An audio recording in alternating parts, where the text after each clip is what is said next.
రోమాపత్రికలో మనుషుడు రక్షణ పొందునట్లు యేసు ప్రభువని నోటితో ఒప్పుకొని హృదయమందు విశ్వసించిన యెడల అతడు రక్షింపబడును అన్నాడు. అన్నాడా లేదా? అనే ఉంటాడులే.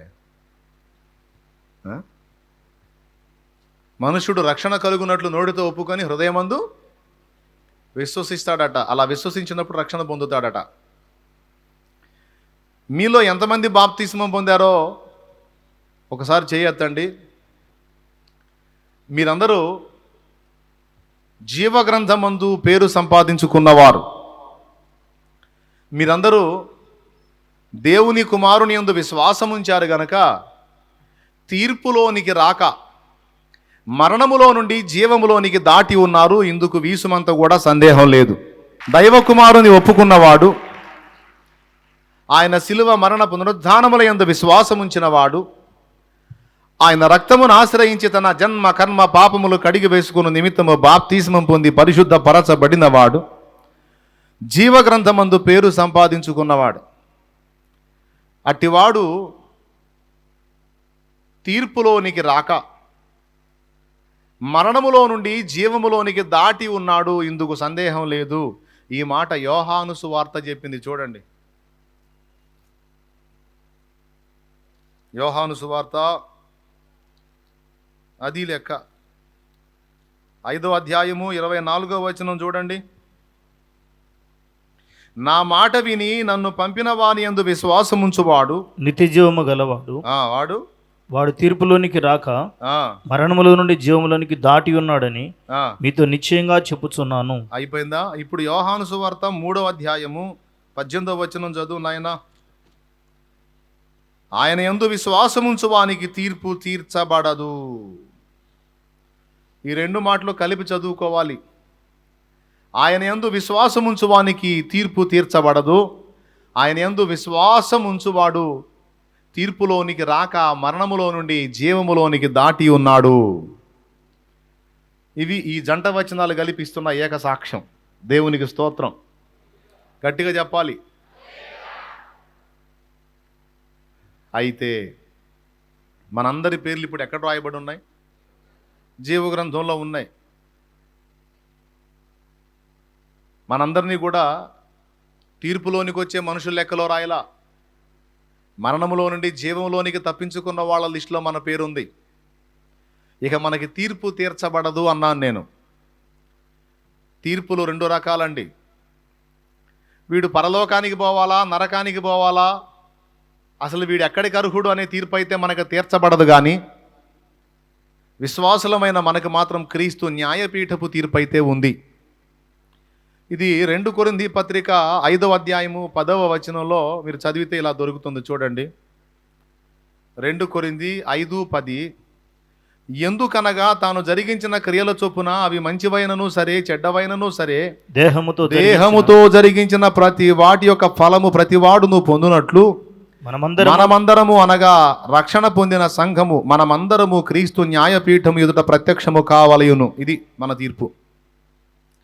నరకానికి పోవాలా, పరలోకానికి పోవాలా అన్న తీర్పు అయితే మనకు లేదండి. ఎప్పుడైతే మారు మనసు పొంది బాప్తిస్మం పొందామో దేవుని రాజ్యమునకు హక్కుదారులమయ్యాం.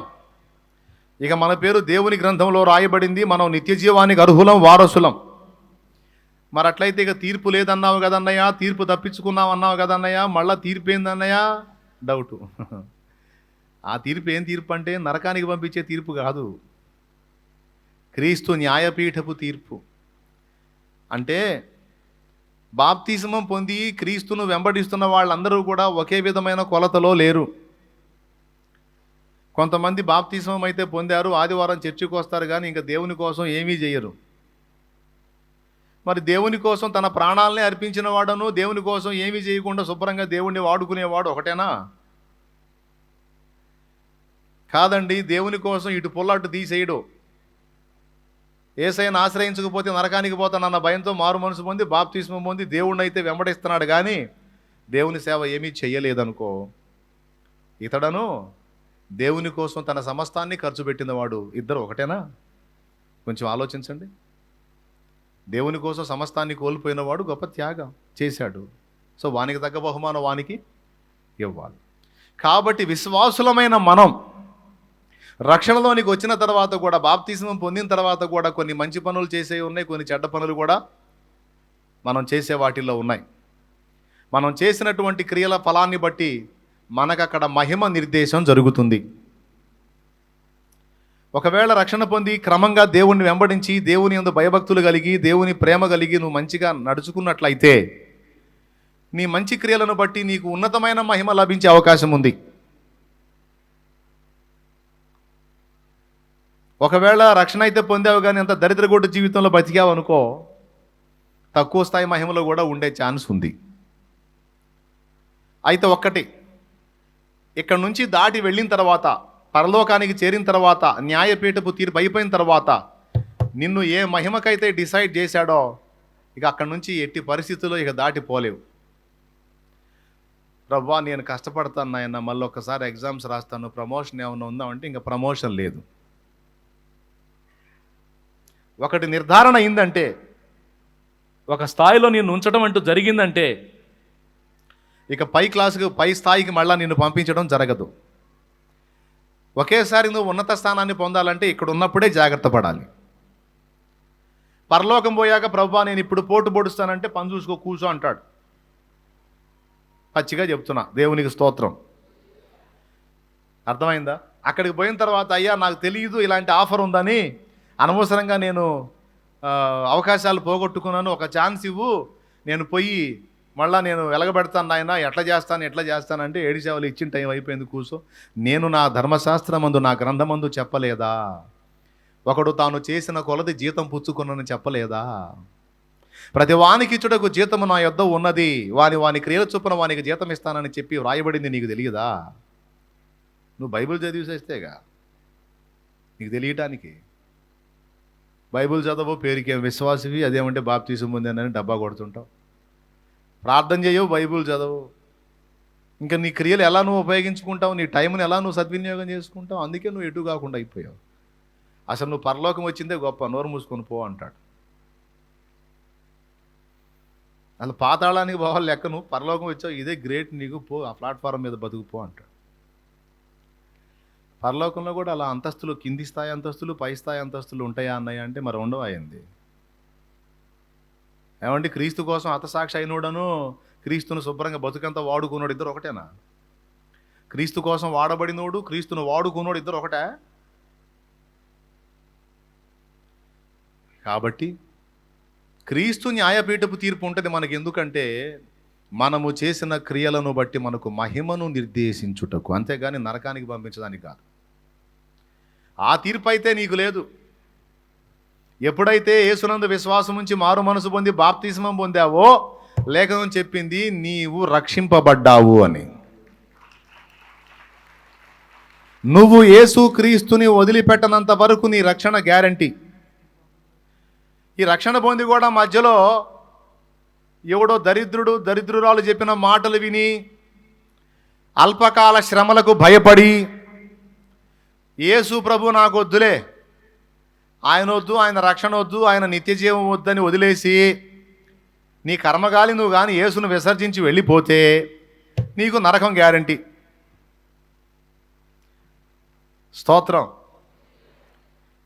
కిందపడో మీదపడో సచ్చో చెడో మొత్తానికి ఎట్లన్నా యేసయ్యని వదిలిపెట్టకుండా కానీ నువ్వు కానీ హత్తుకోగలిగితే, ఎవడు ఎన్నన్నా చెప్పని, సైతాన్ ఎంతన్నా శోధించని, ఎన్నిసార్లు నువ్వు గలిబిలి గురి కానీ యేసయ్యను మాత్రం వదలనయ్యోయ్ అని కానీ గట్టిగా తీర్మానం చేసుకొని మరణం వరకు కానీ నువ్వు క్రీస్తుతో నమ్మకంగా ఉండగలిగితే నీకు రక్షణ గ్యారంటీ, పరలోకం గ్యారంటీ.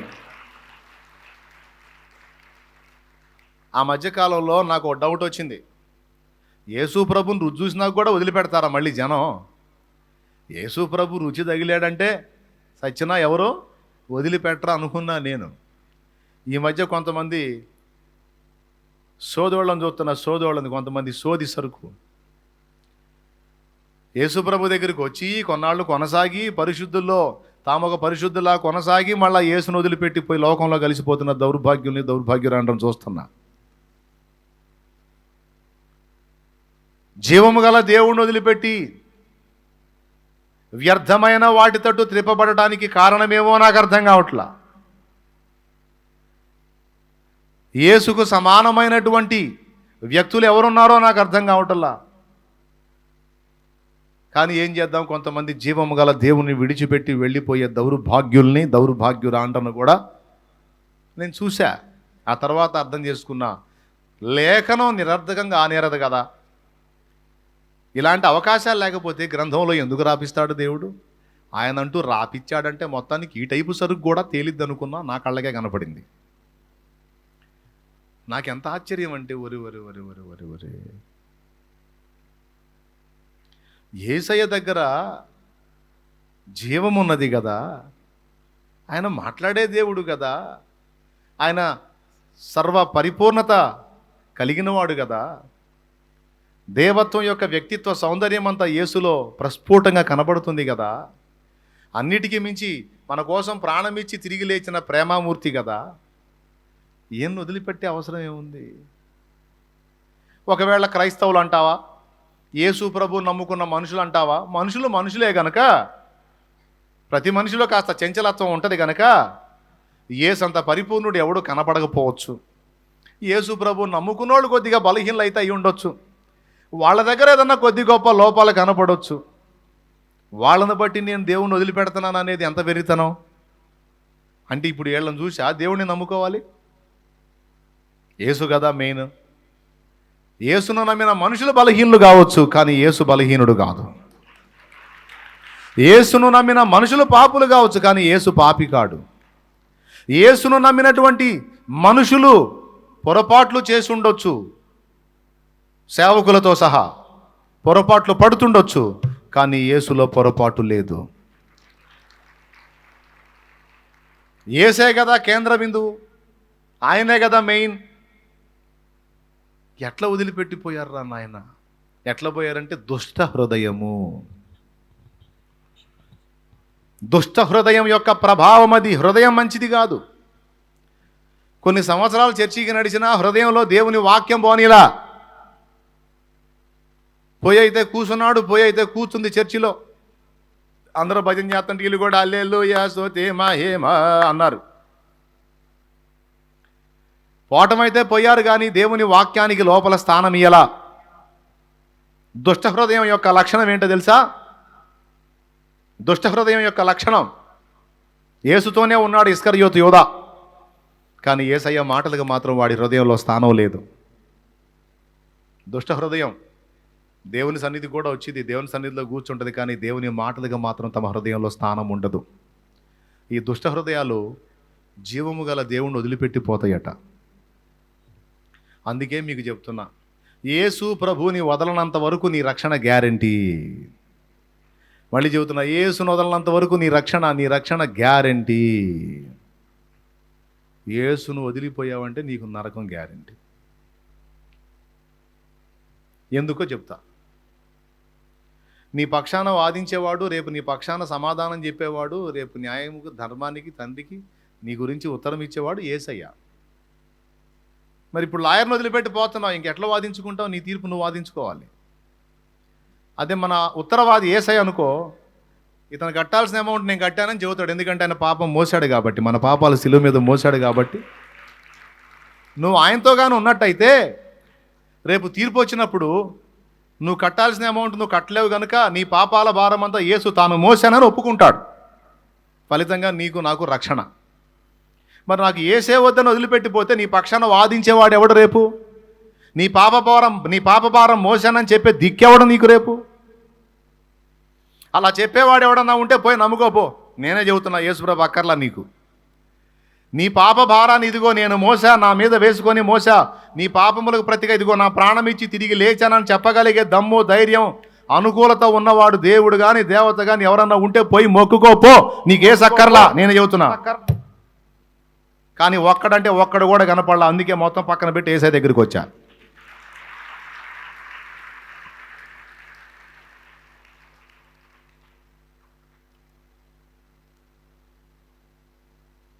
కర్మలు చేసిన వాడు కర్మల ఫలం అనుభవించక తప్పదు. ఎవడి కర్మ వాడు మొయ్యాల్సిందే. నా కర్మ నేను మోసుకునే కాడికి నీకెందుకు మొక్కాలి? అదో కర్మ. నా కర్మ మోసినోడెవడు? అదుగో నజరేయుడగు యేసు. హల్లెలూయా, హల్లెలూయా.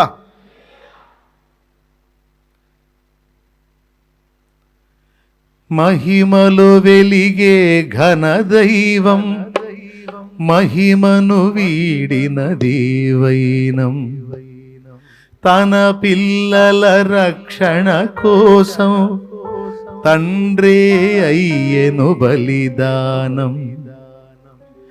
మహిమలో వెలిగే ఘన దైవం, మరణము పొందిన దేవైనం, తన పిల్లల రక్షణ కోసం తండ్రే అయ్యెను బలిదానం.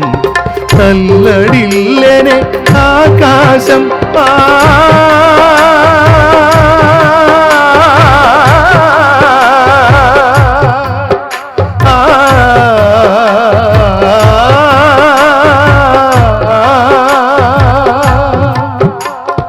తల్లడిల్లెనే ఆకాశం, చీకటాయనే ఈ లోకం, ఎన్నో చీకటాయనే ఈ లోకం.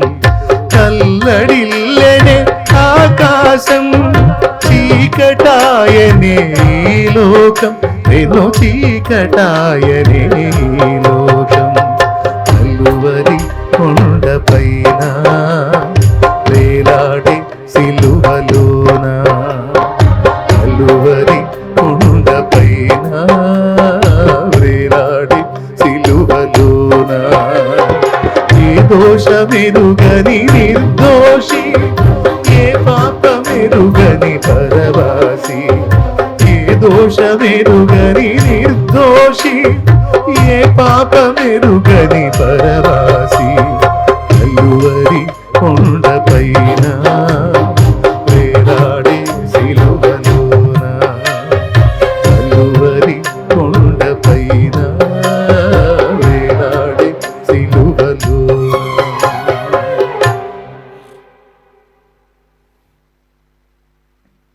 అలా చేసిన మహాత్ముడు ఎవరండి? మనుషుల పాపాలు తన మీద వేసుకొని మోసిన మహనీయుడు ఎవరు? మరి ఆ యేసు ఉత్తరం చెబితేనే రేపు అక్కడ దిక్కు దశ. ఎందుకు? వెల చెల్లించాడు కాబట్టి.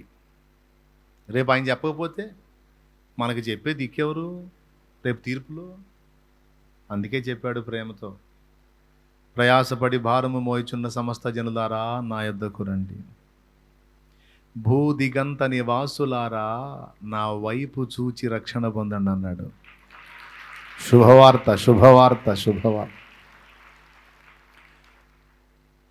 మానవుల రక్షింపను దేవుండు తన కుమారుని బంపెను. తండ్రి ఎంత ప్రేమించాడో చూడవయ్యా మనల్ని. మనల్ని అందరినీ ప్రేమించి మనకు ప్రతిగా తన ఏకైక అద్వితీయ కుమారుని బలిచ్చేశాడు. అందుకే దేవుడు లోకమును ఎంతో ప్రేమించుచున్నాడు. ఈ మాట ఎంత క్లియర్గా చెప్పినా అర్థం కావట్లే జనాలకి. ఏం చేద్దాం? యుగ సంబంధియగు దేవత అవిశ్వాసుల మనోనేత్రాలకు గుడ్డితనం కలుగజేసినందున వారు గ్రహించుకున్నారు. అది జరుగుతుంది. ప్రియులారా, యేసులో నీవు ఉన్నంత వరకు, మళ్ళీ చెప్తున్నాను, నీ రక్షణ గ్యారెంటీ. యేసును విసర్జిస్తే నీకు తీర్పు గ్యారెంటీ, నరకం గ్యారెంటీ. ఎందుకంటే యేసును వదిలేసావు కనుక నీ పక్షాన నిలబడి రేపు జవాబు చెప్పే దిక్కు లేదు. నువ్వు ఎవరో మనుషులను చూసుకొని వాళ్ళు వస్తారు వీళ్ళు వస్తారని కలలు కంటున్నావేమో, ఎవడు రాడు. ఇంకా చెప్పాలంటే మనం ఎవరి మీద ఆధారపడతామో వాళ్ళు కూడా మన వెనక క్యూలో నిలబడాల్సిందే. ఎందుకంటే నీతిమంతుడు లేడు, ఒక్కడు లేడు, ఏ భేదము లేదు, ఏ భేదము లేదు. దాసుడని భేదము లేదు, యజమానుడని భేదము లేదు, తెల్లోడని భేదం లేదు, నల్లోడని భేదం లేదు, పొట్టోడని భేదం లేదు, పొడుగోడని భేదం లేదు, మహానుభావుడని భేదం లేదు, యోగని భేదం లేదు, భోగని భేదం లేదు, రోగని భేదం లేదు, ఏ భేదము లేదు. ఆడమనిషి అని భేదం లేదు, పురుషుడు మగవాడని భేదం లేదు, హిజ్రా అన్న భేదం కూడా లేదు. ఏ భేదము లేదు, అందరూ పాపము చేసి అందరూ పాపం చేసి చేయలేదా? అందరూ పాపం చేసి దేవుడు అనుగ్రహించే మహిమను పొందలేకపోయారట. మరి ఏ భేదము లేదు, అందరూ పాపులైతే అందరి పాపముల కొరకు ఒకడు బలిగాక తప్పదు. ఆ ఒకడు దేవుడే అయ్యాడు. ఏమండి, ఆ యేసు ప్రభే వచ్చి బలి కాకపోతే ఏదన్నా ఒక మనిషినో ఒక దేవదూతనో బలి ఇవ్వచ్చు కదా. ఆయన ఎందుకు వచ్చాడండి అన్నాడట. ఒక ధనవంతుడు అయినటువంటి యజమాని తన దగ్గర వర్క్ చేసేటువంటి సహచరుడితో తనతో కూడా తిరుగుతూ ఉంటాడు. ఆయన క్రైస్తవుడు. ఈ యజమాని అన్నాడు, జమీందార్ అన్నాడు, ఏమయ్యా, యేసుప్రభు వచ్చి ప్రాణం పెట్టాడు అని తెగ చెబుతారు. ఆయనే ఎందుకు రావాలి? దేవుడే ఎందుకు రావాలి? ఏం మనిషినో లేకపోతే దేవదూతనో బలి చేస్తే పోను కదా, ఆయన ఎందుకు వచ్చి బలి కావాలి అంటే, సమయం వచ్చినప్పుడు చెబుతాలే సార్ అన్నాడట. కొద్దిసేపటి తర్వాత ఆ జమీందారు, ఆ యజమానుడు తోటలో తన చిన్న బిడ్డ ఆడుకుంటున్నాడట. ఆడుకునేవాడు అక్కడ స్విమ్మింగ్ పూల్స్ ఉంటాయిగా, అందులో పడ్డాడు. పడంగానే ఈ జమీందారు గారు ఆ పిల్లవాడిని చూసేదానికి అక్కడ ఉన్నారు, కాపలా వాళ్ళు ఉన్నారు. పిల్లవాడు నీళ్ళల్లో పడగానే ఎగిరి దూకాడు జమీందారు గారు. దూకి వాడిని ఒడ్డుకేసుకొని బయటకు వచ్చి ఆ పని వాళ్ళని చెడాబడా తిట్టాడు. ఆయన తిడతంటే ఈ సపోర్టర్ ఉన్నాడు కదా, అతనితో కూడా కలిసి వర్క్ చేసే అతను, ఆ జమీందారు దగ్గర అతని లావాదేవీలన్నీ చూసేవాడు అన్నమాట, మెయిన్ పర్సన్. అతను ముసిముసి నవ్వులు నవ్వుతున్నాడట. అతను టెన్షన్ తగ్గినాక, దడ తగ్గినాక, బిడ్డకి ఏ ఇబ్బంది లేదని తెలుసుకున్నాక, ఏమయ్యా, నేను ఇందాక అంత టెన్షన్ పడుతుంటే నువ్వేంది చిరునవ్వులు నవ్వుతా నిలబడ్డావేంది అన్నాడట. అప్పుడు ఇతను అన్నాడు, ఏమండి, పిల్లగాడికి కాపలా వాళ్ళు చాలామంది ఉన్నారు, వాళ్ళందరికీ ఈత వచ్చు. బిడ్డ ఆడుకుంటా సడన్గా వెళ్ళి నీళ్ళల్లో పడ్డాడు అనుకో, వాళ్ళు దూకి తీయరా? ఏ పని వాడికి నువ్వు ఆజ్ఞాపిస్తే వెళ్ళి దిగి తీయడు? నువ్వెందుకు దూకావు అన్నట్ట. భలేవాడివయ్యా, వాడెవడు? నా కొడుకయ్యా, కన్న ప్రేమ. ఏమో వాడు నిర్లక్ష్యం చేస్తే వాడు చచ్చిపోడు, వాడికి నా బిడ్డ ఏం కాడు, కానీ నా బిడ్డ నాకు కొడుకు. నేనైతే వాడికి ఏ హాని కలగకుండా, ఏ తేడా రాకుండా కాపాడుకుంటాను. బయట వాడి మీద ఆధారపడితే ఎట్లా? కాపాడవచ్చు, వదిలేయచ్చు. జీతగాడే గనుక తోడేలు వచ్చుట చూచి గొర్రెలను విడిచి పారిపోవును. నేను గొర్రెలకు మంచి కాపరిని, వాటి కొరకు నా ప్రాణము పెట్టుదును.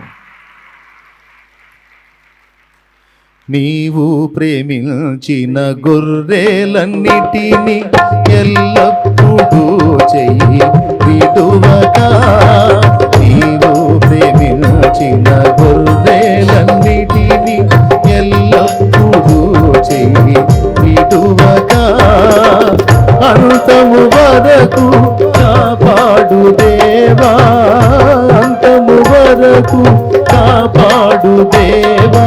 నీవే మంచి కాపరివి, నీవే మంచి కాపరివి, నీవే మంచి కాపరివి, నీవే మంచి కాపరివి. ఓ ప్రభువా, నీవే మంచి కాపరివి, నీవే మంచి కాపరివి. ఓ ప్రభువా.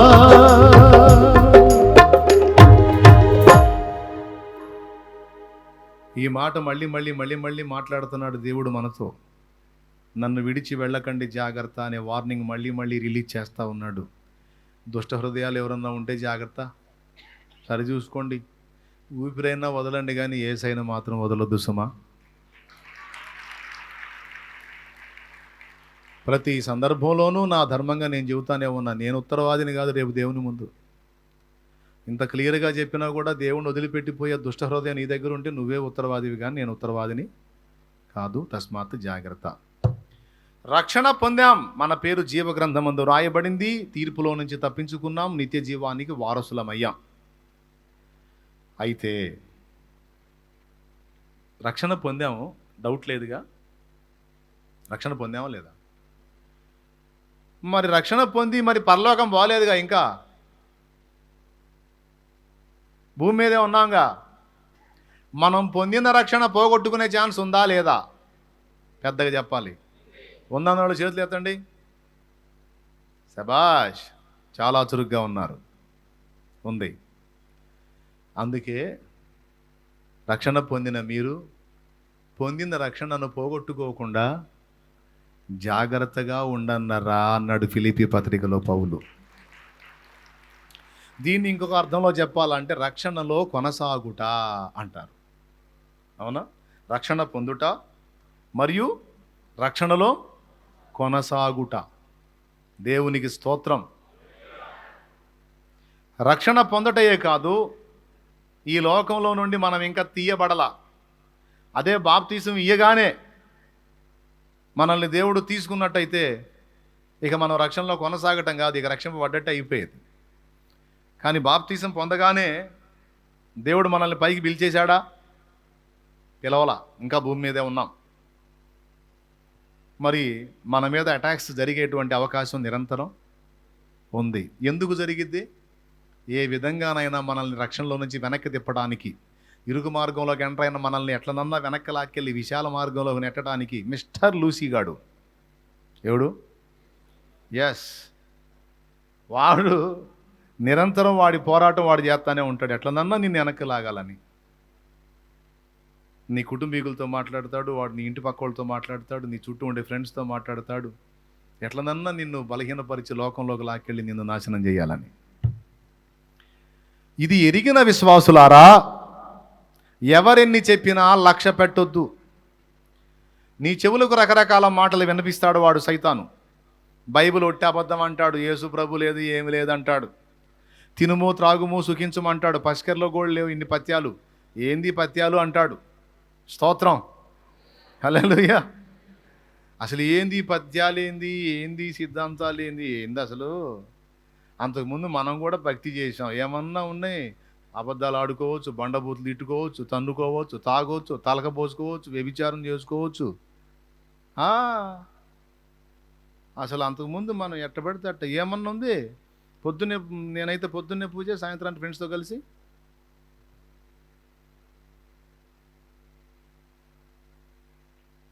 అంతే, ఏం పాపం కాదు. నాకు తెలిసిన గేదె ఉంది, నాకు తెలిసిన గేదె.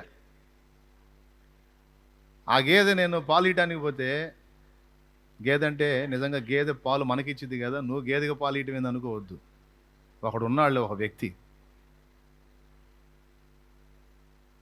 వాళ్ళ ఇంటికి నేను పాలు ఇయటానికి పోతే ఎప్పుడన్నా చూడు పూజా కార్యక్రమంలో నిమగ్నమై కనపడతాడు నాకు ఫుల్గా. నేను ఆ ఇంటికి పాలు ఇయటానికి పోతే ఇటు 4 టిఫిన్లు తెలుసుకొని ఇళ్ళ మీద తిరిగి పాలు ఇస్తాలే, మాకు గేదెలు ఉన్నాయి, పాల వ్యాపారం. సరే, నాకు ప్రసాదం పెట్టడానికి వస్తాడు. ప్రసాదం పెట్టడానికి వచ్చి బిడ్డ కిలోమీటర్ ఎత్తుతాడు చెయ్యి.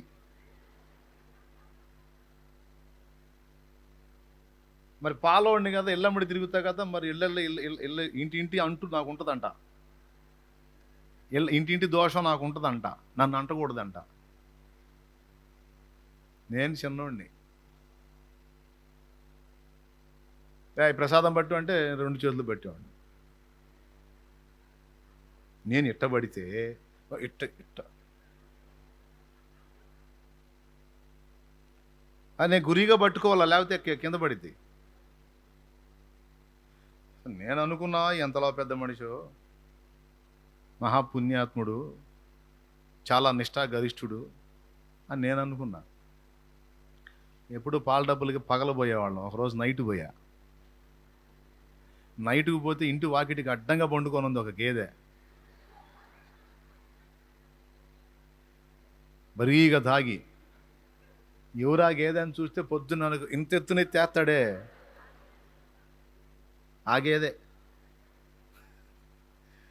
ఓరే భక్తుడా, మహాభక్తుడా, ఏందిరా గేదె దొల్లాడుతున్నావు తప్పదాగి.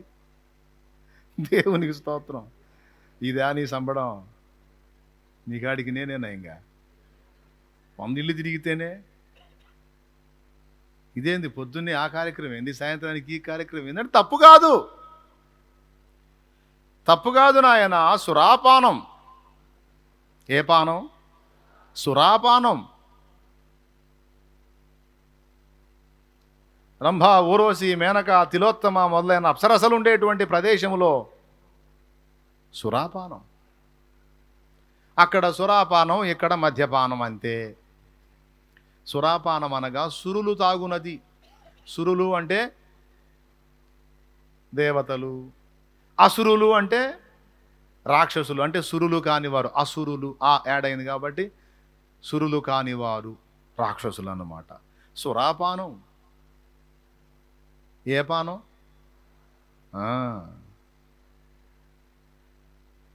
కాబట్టి తప్పు కాదు. లోకంలో ఉన్నప్పుడు మనకి ఏ నిష్ట లేదు, నియమం లేదు. ఏదో ఉన్నప్పుడు ఆ కాసేపు ఆ కార్యక్రమం చేసేటప్పుడు కథ ఏదో అట్ట ఉంటాం, తర్వాత మన ఇష్టం. యేసు ప్రభు దగ్గర ఇందిరా నాయన పసికెర్ల పచ్చల్లాగా ఆ ఏం బరువు లేదంటాడు, ఎట్టబడితే అట్టు ఉండొద్దు అంటాడు, పాపం చేయొద్దు అంటాడు, మోహపు చూపు చూడొద్దు అంటాడు, వ్యభిచారం చేయొద్దు అంటాడు, త్రాగుబోతనం పనికిరా, త్రాగుబోతులు దేవుని రాజ్యానికి వారసులు గారంటాడు, అబద్ధ సాక్ష్యాలు చెప్పొద్దు అంటాడు, పొరుగువాడిది ఆశించొద్దు అంటాడు. మనం పొద్దున్న లెగితే అంత పక్కోడికేనా మనం టెండర్ పెట్టేది? స్తోత్రం. మొదలైన కార్యక్రమాలన్నీ రద్దంటే ఇంకెట్టండి బతికేది? ఇట్లాంటి మాటలన్నీ చెప్పే మందారాలు తయారవుతారు. మందారాలు అనగా జఫాగాళ్ళు తయారవుతారు. వాళ్ళ బోధలు కూడా యూట్యూబ్లో నీకు అందుబాటులోకి వస్తాయి. యేసు ప్రభుని దూషిస్తారు, మరియమ్మను దూషిస్తారు, సేవకులను దూషిస్తారు, బైబిల్ని దూషిస్తారు. వాళ్ళ మాటలకు చెవియొగ్గావా నీ మైండ్ పోవాల్సిందే. అంత చక్కగా మాట్లాడి నిన్ను మోసపుచ్చుతారు. నీ విశ్వాసాన్ని చెరిపి నిత్యము మండే నరకాగ్నికి నువ్వు వెళ్ళడానికి, నీ జీవితం నాశనం అయిపోవడానికి కుట్ర చేస్తారు. నువ్వు వదిలొచ్చిన బుద్ధిహీనమైన అజ్ఞానాంధకారమయమైన క్రియల్లోనికి నిన్ను మళ్ళా లాక్కొని పోవటానికి ఈ నీచులు తలపడ్డారు ఈరోజు.